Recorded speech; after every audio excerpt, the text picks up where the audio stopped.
Déambuler au milieu de ces allées, Christophe en a l'habitude. Cet éleveur mosellan a ramené 11 de ses charolaises, stars du salon cette année.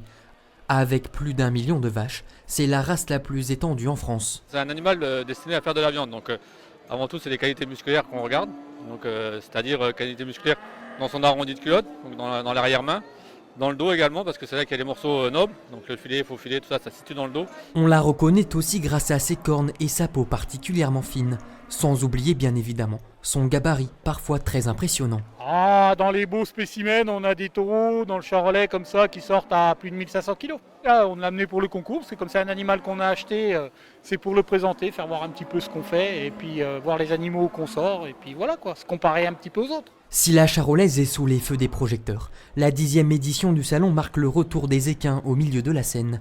Océane est venue pour la 2e fois avec son protégé, un cheval de 5 ans, qui débarque tout droit de Norvège. Alors la particularité du fjord, c'est qu'il a l'écrin blanc à chaque extrémité et l'écrin noir à l'intérieur.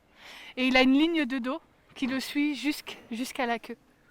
À l'intérieur dans les box, ce sont les chevaux de trait ardennés qui attirent l'attention, et notamment celle des enfants. Je les trouve beaux.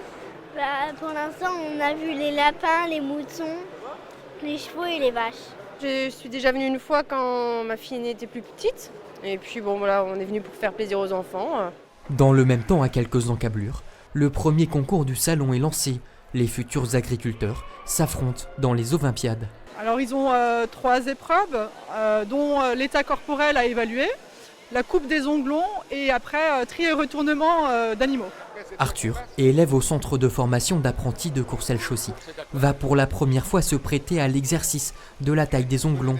Mais avant, il va devoir maîtriser l'animal. Mets la main en dessous de la tête. Plus simple à dire qu'à faire. Faut le retourner, puis après faut coincer la patte et puis réussir à bien tailler comme il faut, quoi. Ça demande un peu de dextérité quand même, c'est pas quelque chose de très simple. Rythmé par les différents concours, conférences et animations, Agrimax espère attirer après l'édition 2020, freinée par la situation sanitaire. À terme, l'ambition est de faire du salon le 3e événement national d'élevage.